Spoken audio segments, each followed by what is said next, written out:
Right, this is the first of a new feature that we're doing on the channel, which is Boxing Gossip 10-minute fighter features. And we're going to start with Carl Froch, so I'm hoping this is the first of many.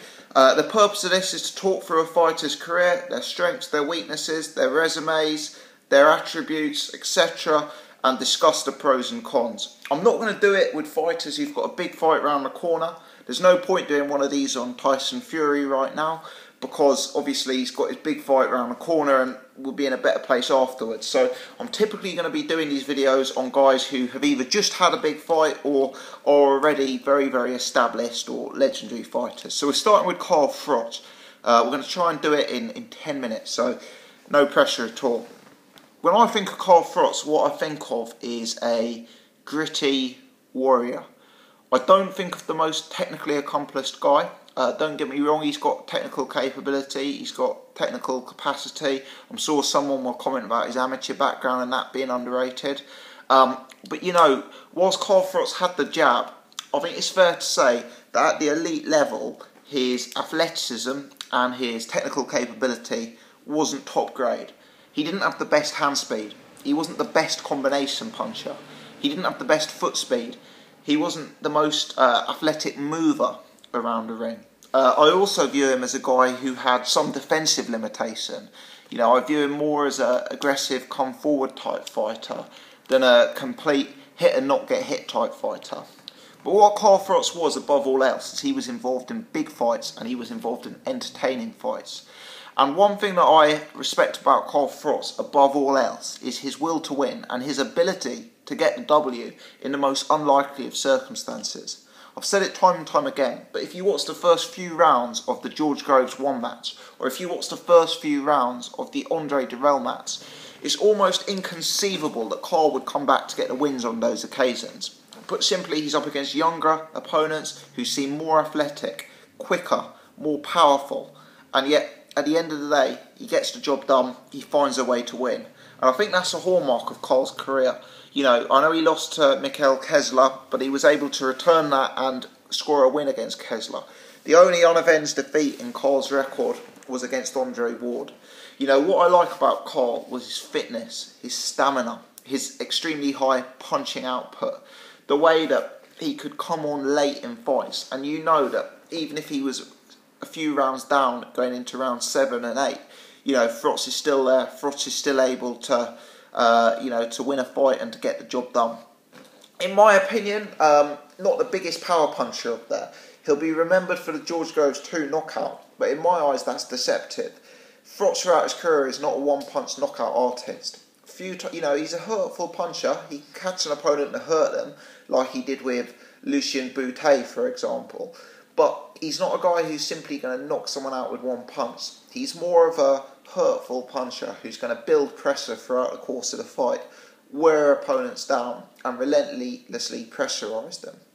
How to beat Carl Froch? In my opinion, you've got to be a super fit technician who's going to be able to outwork him for 12 rounds. You've got to be an Andre Dirrell or a George Groves, but one who doesn't fade, one who's got the chin and got the capability to go for the whole 12. And I think that's where Carl was able to succeed when most weren't. He simply had the grit, the determination and the will to win that made him a champion. You know, if you look at him, if he was a top trumps fighter, you know, give his jab out of 10, give his power out of 10, give his defence out of 10, then Carl Froch doesn't stick out as a great based on that analysis. But what you've got to look at is his resume and the fights he was in. And what I must say about his resume is he had a very, very consistent top-level resume. You know, if you look at the fights he's taken in his career, we've already spoken Dirrell, we've already spoken Groves, we've already spoken Boutet, but there's more than that. There's Kessler 1, Kessler 2, there's Andre Ward, there's John Pascal, there's Jermaine Taylor. You know, I'm sure there's Arthur Abraham, arguably one of his best wins. You know, those are the fights that consistently are top-level matchups. And the amount of fights that Carl has been in that can go down as, you know, real top-grade 5-star fights is vast. You know, vast. And there are actually few fighters out there who've been in as many top-class fights as Carl Froch has. Very, very few. You know, looking back on his resume, his most famous win will certainly be George Groves 2, where he famously knocked out George Groves in front of 90,000 people at Wembley. For me, when I think of Carl Froch, I think of Andre Durrell. You know, I think of how he won that fight, and I did score it to Carl Froch. You know, when he looked so outgunned, but he was able to get the job done. So respect to him for that. But arguably, his most accomplished boxing performance would have been in against Arthur Abraham, where he dominated that fight behind the jab, and you know, won with quite a bit in hand. You know, so Carl Froch goes down for me as a cult hero, a British legend. Does he go down as an all-time great? I think for the consistency of his resume, the amount of high-level fights, he has a strong case, and he certainly amassed a Hall of Fame career. We can certainly say that. I think there are two reasons for me that Carl Froch falls slight. You look at the all-time greats and you say, right, he's on the top floor of the all-time greats. You know, he's in the penthouse. And if you look at the guys who are in the penthouse of the all-time greats, Muhammad Ali, Floyd Mayweather, yeah, Sugar Ray Leonard, Sugar Ray Robinson, those kind of guys. If you look at the guys who I describe it in the penthouse, Carl Froch is a slight level below for me. And there's two reasons why. Firstly, Carl's greatest claim to fame is certainly his resume. You know, the consistency of high-level opponents he beat. What I would say is, if you do look through that resume, what you'll find is that Carl Froch throughout his career hasn't beaten an all-time great fighter. It's questionable if you look through his CV. Has Carl Froch ever beaten a Hall of Fame type fighter?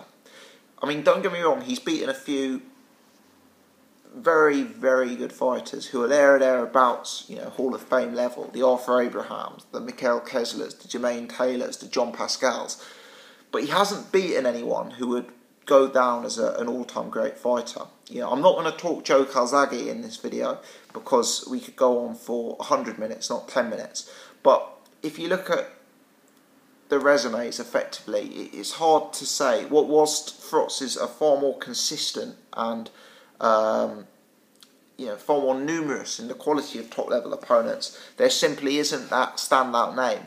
And unfortunately, the only time he did fight that all-time great, strong Hall of Fame resume in Andre Ward, he came up short. And whilst that was a competitive fight, and people maybe forget how competitive it is, Carl was short by some way in that fight.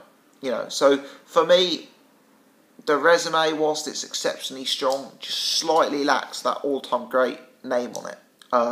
You know, that maybe some of the others in, as I say, the penthouse of the all-time greats have. You know, Floyd Mayweather has Manny Pacquiao, Muhammad Ali has Joe Frazier, George Foreman, Sonny Liston.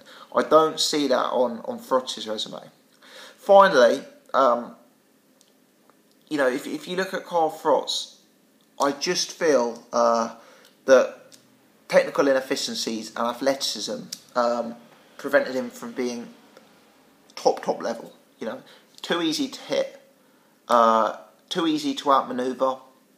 You know, all these things just mean that for me he doesn't go down as the absolute cream of the cream.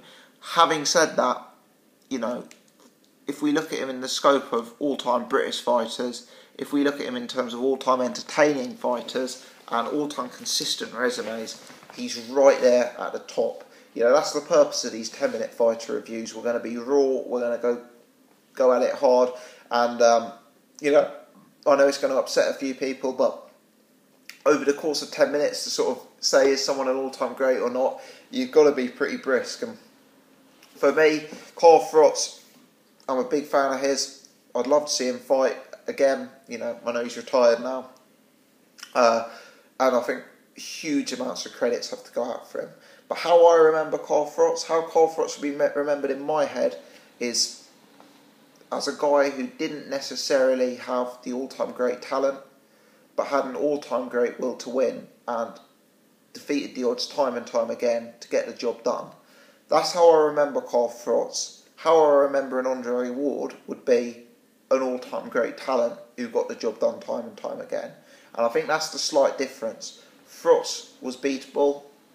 In many ways that added to the charm.